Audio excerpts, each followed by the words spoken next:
Hello everyone. सफलता notes channel में आप सबका स्वागत है। आई होप कि आप सब अच्छे होंगे और अपनी पढ़ाई कर रहे होंगे। ईवीएस की अपनी क्लास 4th है।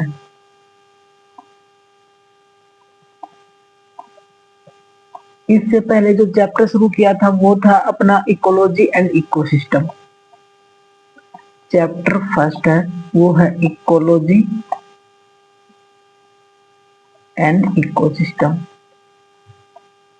इस चैप्टर में अब तक जो क्लासेस हुई हैं उनमें हमने जो किया है वो है इन्वायरमेंट के बारे में, इकोलॉजी की टर्म के बारे में, इकोसिस्टम के बारे में क्या है और उनकी क्या क्या टाइप होती हैं, फिर कंपोनेंट क्या है इकोसिस्टम के, ठीक है, और कुछ इंपॉर्टेंट टर्म जो इकोलॉजी के अंदर हम आई हैं उनको समझा है, और फिर जो एनर्जी फ्लो है इकोसिस्टम के अंदर उसको समझा है, जो 10% एनर्जी लो है रेमंड लिंडमैन ने दिया है।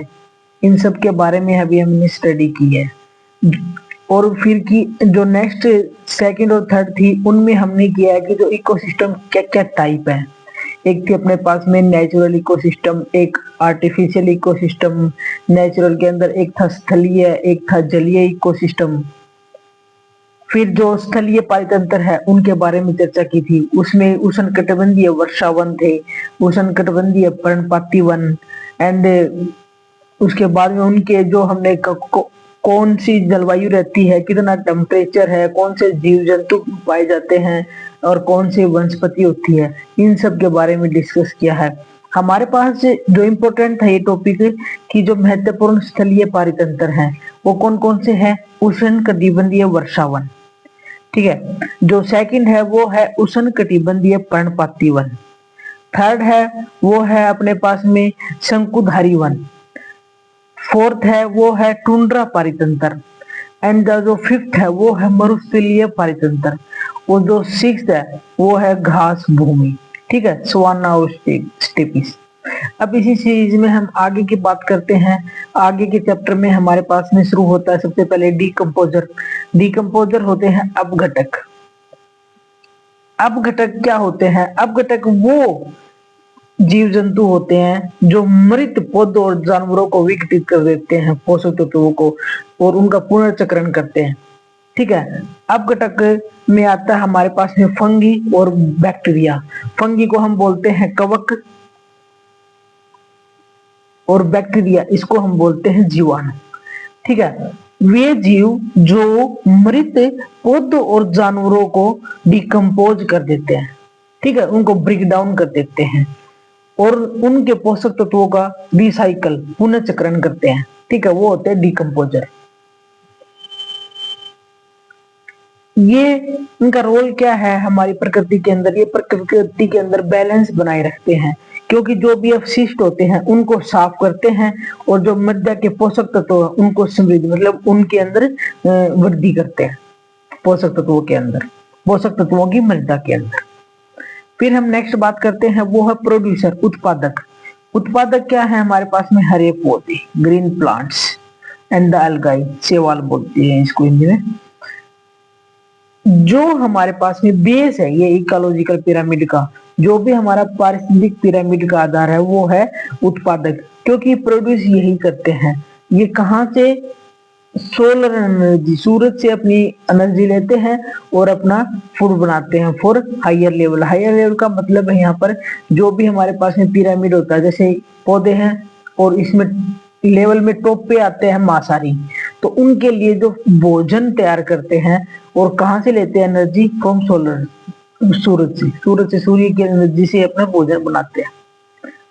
फिर नेक्स्ट जो टर्म है उसकी हम बात करते हैं वो है तापमान प्रवणता, टेम्परेचर ग्रेडियंट। टेम्परेचर कहां से कहां चेंज होता है? Temperature change from equator to pole, भूमध्य रेखा से ध्रुवों की ओर, ठीक है, प्लेन से माउंटेन की ओर, ठीक है। और ये जो टेम्परेचर चेंज होता है यही डिसाइड करता है कि है ना कौन सा ऑर्गेनिज्म किस क्षेत्र में रहेगा, ठीक है। जैसे बर्फीला एरिया है तो ये हिमालय की साइड में, यहाँ पर हमारे पास में हिम तेंदुआ, और अफ्रीका वहां पर लो है। फिर जो नेक्स्ट टर्म है वो है इको टाइप, पारिस्थितिक प्रकार। पारिस्थितिक प्रकार क्या है कि ना कोई भी पौधा या प्राणी है वह प्रजाति जो व्यापक उसके अंदर है ना आनुवंशिक भिन्नता होने के कारण भी वो विशेष पर्यावरण के अंदर ढल जाती है। मतलब कोई भी प्लांट और एनिमल है, ठीक है, और भिन्न भिन्न उसकी आनुवंशिक जो जेनेटिक वेरिएशन है वो उसके अंदर है, लेकिन फिर भी वो एक विशेष पर्यावरण के अंदर ना अपने आप को ढाल लेती है। जैसे ये लगा लो कि नॉर्थ के अंदर भी मैंगो के पेड़ होते हैं और साउथ इंडिया के अंदर भी मैंगो के पेड़ होते हैं, लेकिन दोनों की एक ही प्रजाति है, लेकिन वो अनुकूलन उनका अलग अलग है क्योंकि वहां पर जो इन्वायरमेंट है वो अलग है, इधर अलग है। फिर नेक्स्ट है हमारे पास में इसमें लीफ अडेप्टेशन, पत्ती अनुकूलन। ठीक है, पत्ती अनुकूलन है कि है ना जैसा जो जलवायु है ना वहां पर उसके अकॉर्डिंग पौधे हैं। जैसे मरुस्थलीय पौधे हैं उनका मोटा क्यूटिकल होता है, उसके अंदर और धसे हुए जो रंध्र पाए जाते हैं, क्योंकि जिसके कारण है ना उनकी जो वाष्प ट्रांसपिरेशन होता है, वाष्प उत्सर्जन, उसके कारण जल की हानि नहीं हो पाती। ठीक है, जो ट्रांसपिरेशन उनकी जो जल है उसको रिड्यूस कर देता है, वाटर लॉस को, इसके अंदर थिक क्यूटिकल होने के कारण। तो पत्ती अनुकूलन का मतलब है कि जैसा इन्वायरमेंट है, जैसे मरुस्थल के अंदर अलग पौधे पाए जाते हैं, वो ऐसे पौधे होते हैं जो गर्मी के अंदर रह सकते हैं, और फिर जो बर्फीला एरिया है उधर उस जलवायु के अकॉर्डिंग पौधे पाए जाते हैं। ये पत्ती अनुकूलन, क्योंकि इनकी पत्ती है, ये जैसा इन्वायरमेंट होता है उसकी वो ये अडेप्ट कर लेते हैं। फिर जो नेक्स्ट बात करते हैं वो है फैक्टर अफेक्टिंग प्रोड्यूसिविटी, तो उत्पादकता को प्रभावित करने वाले कारक। ठीक है, जो भी अपनी प्रोडक्टिविटी होती है उसको प्रभावित करने वाले कारक कौन कौन से हैं, तो यहाँ पे जो सबसे महत्वपूर्ण कारक है पौधों का, प्रोड्यूसर का, वो है कहाँ से एनर्जी लेते हैं, सूरज से। तो वो सबसे पहले है सौर विकिरण, क्योंकि जो सोलर रेडिएशन जो आती है वही सबसे इंपॉर्टेंट फैक्टर है। ठीक है, जितनी ज्यादा सनलाइट होगी उतनी ज्यादा ग्रोथ होगी और उतनी ज्यादा प्रोडक्टिविटी होगी। तो जो इकोसिस्टम है वो किसके ऊपर डिपेंड करता है, डिपेंड ऑन सोलर एनर्जी। और जो इकोसिस्टम डिपेंड करता है सोलर एनर्जी के ऊपर वो कौन कौन सा है हमारे पास में, ग्रासलैंड, रिवर, लेक, डेजर्ट। अब हम बात करते हैं कि sequence of level in ecology, परिस्थिति के अंदर जो स्तरों का क्रम है वो क्या है।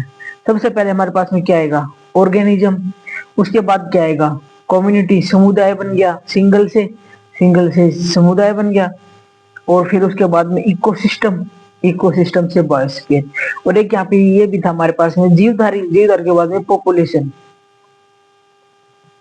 ठीक है, और पॉपुलेशन के बाद में समुदाय बना, समुदाय से पारितंत्र, और पारितंत्र से जीवमंडल।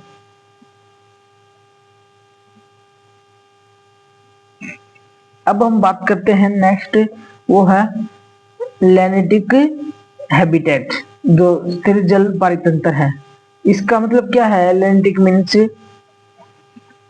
वो है स्थिर, स्टिल वाटर मीन्स जो पानी है वो एक ही जगह पर है, स्थिर है। तो उसके अंदर कौन कौन से आते हैं अपने पास, झील, तालाब, जो जलाशय है वो, और वेटलैंड्स।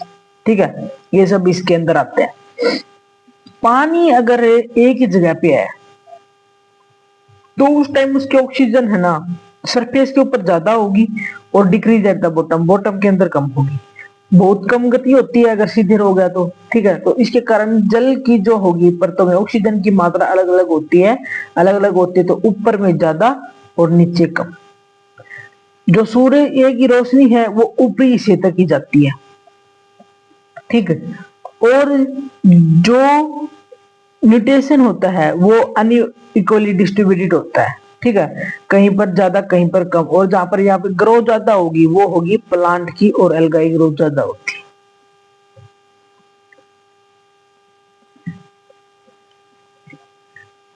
और एक अगर इसमें यहाँ पर पोषक तत्वों की अधिकता होगी तो जल का प्रदूषण जल्दी होता है। फिर अपने पास में लोटिक हैबिटेट, उसके अंदर lotic habitat means, lotic means flowing water, river, spring, stream. Oxygen level is generally high.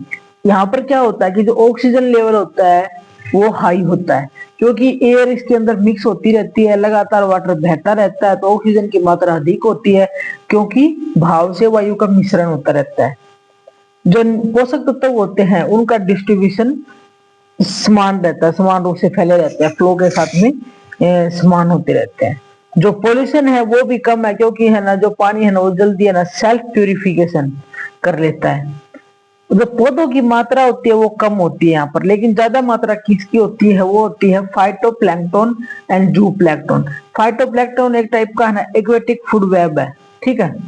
और जो जूप्लैंक्टन है ये है ना छोटे एनिमल्स और immature stage of large animals की होती है जूप्लैंक्टन। फिर हम बात करते हैं यहाँ पर energy flow in ecosystem. Energy flow वो ऑलवेज होगा यूनिडायरेक्शनल।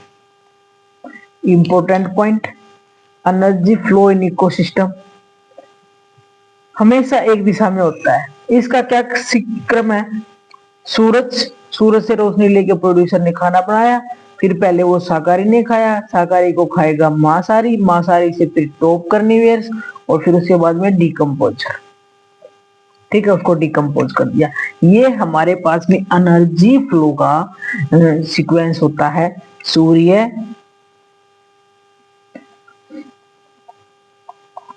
उत्पादक, शाकाहारी, कार्निवेरस जो होंगे मांसाहारी,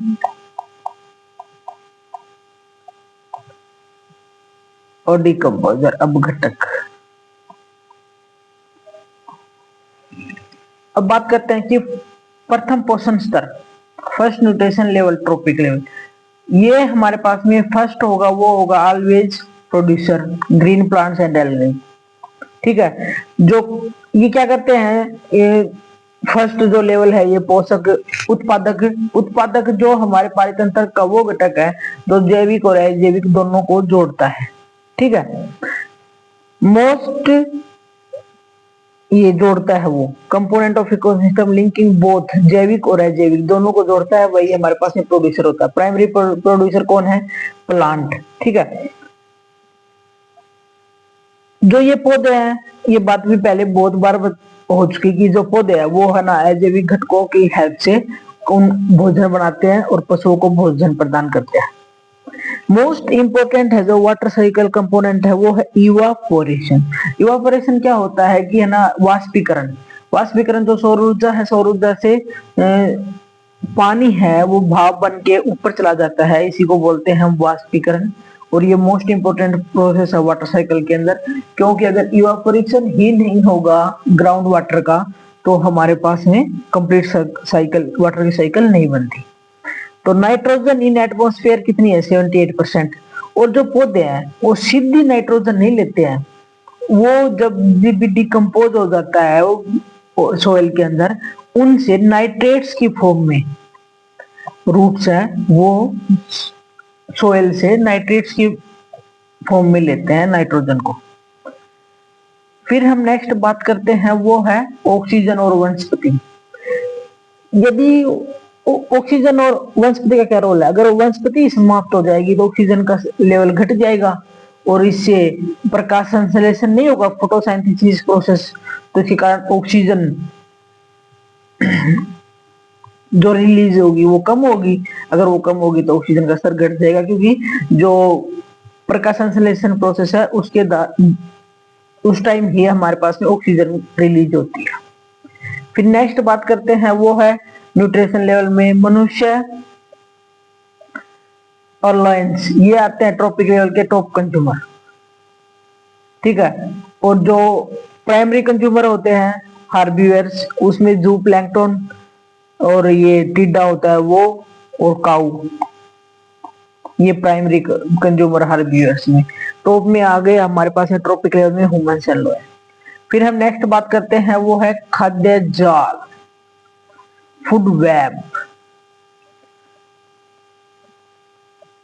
फूड वेब क्या है कि किसी समुदाय समुदाय में अगर कोई भी कम्युनिटी है जो यहाँ पर सभी संभावित भोजन संबंधों को दर्शाता है कि कौन किसको खा रहा है, कौन कैसे किससे भोजन ले रहा है, तो वो सब जो हमारा एक सिस्टम है जो हमें बताएगा कि फीडिंग के लिए कौन सी कम्युनिटी किससे कैसे रिलेट करती है, वो होता है फूड वेब।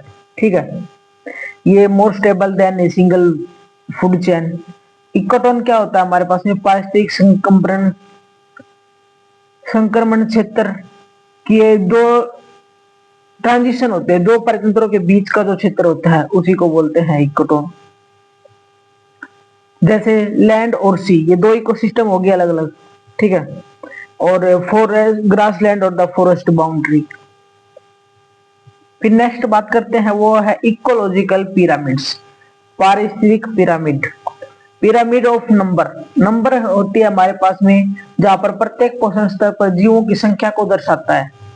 ठीक है, यहाँ पर अगर सीधे की बात करें कि अपराइट की बात करें तो घास भूमि, अनेक घास होते हैं, फिर कम शाकाहारी और फिर कम और भी कम मांसाहारी। ये तो अगर हमारे पास में पिरामिड्स ऑफ नंबर की बात करेंगे तो ये होगा सीधा में। अगर हम बात करते हैं इन्वर्टेड में, इन्वर्टेड में क्या होगा, इन्वर्टेड की बात करते हैं तो एक ट्री है। ठीक है, उसके बाद में ये ज्यादा होते जाएंगे, एक ट्री के ऊपर बर्ड्स, फिर इंसेक्ट्स, फिर पैरासाइट, कई पैरासिट्स का सारा बन जाता है। ठीक है, तो इन्वर्टेड।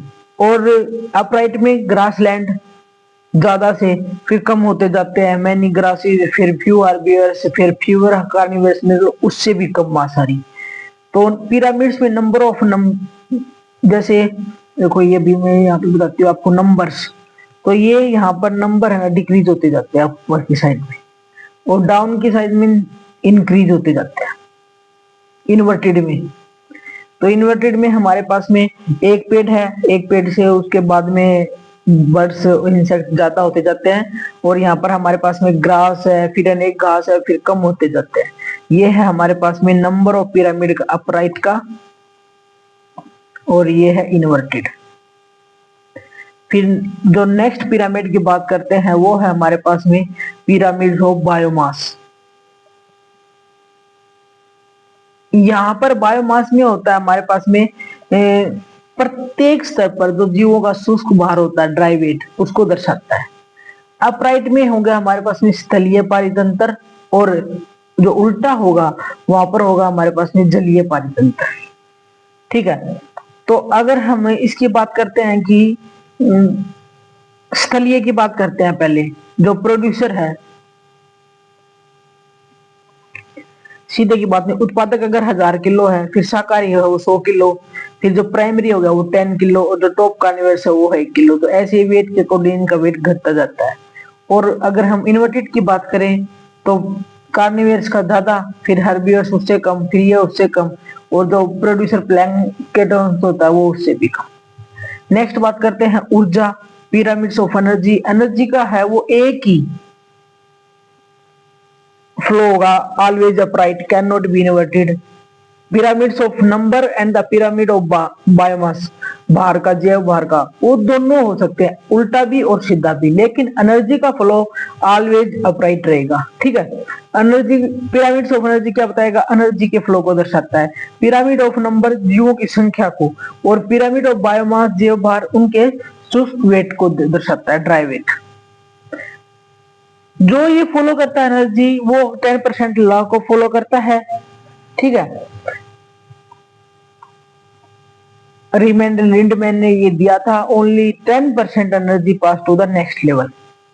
ये लगा लो कि हमारे पास में अगर प्रोड्यूसर है उसके टोटल एनर्जी इधर अगर हम बोले कि 10,000 किलो कैलोरी है, तो नेक्स्ट में 10% इसकी 1000, फिर उससे कम की बात करें हैं तो इसका 10% हमारे पास में जाएगा 10, और यहां पर जाएगा 1।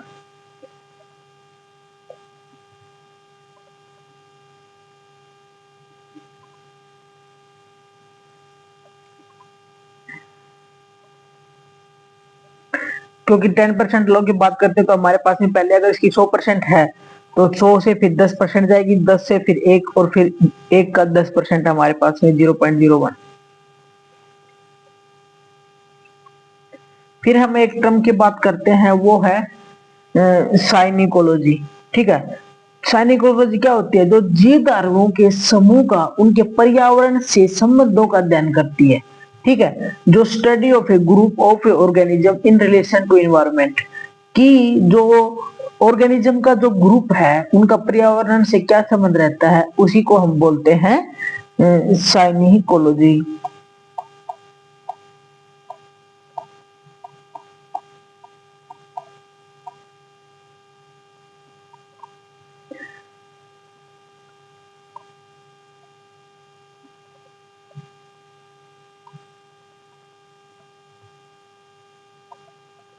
और जो ऑटो इकोलॉजी होती है वो क्या होती है? किसी भी एक प्रजाति का उसके पर्यावरण से संबंधों का अध्ययन।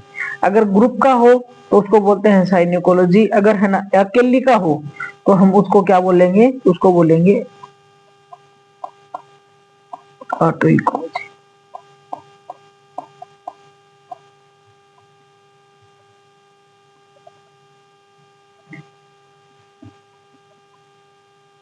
ये ईवीएस का एक चैप्टर कंप्लीट हो गया है, ecology and ecosystem.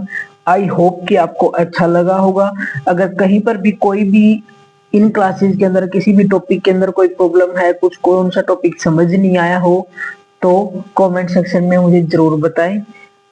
Thank you so much. और अगर आपको वीडियो अच्छी लगती है तो चैनल को लाइक, शेयर एंड सब्सक्राइब जरूर करें।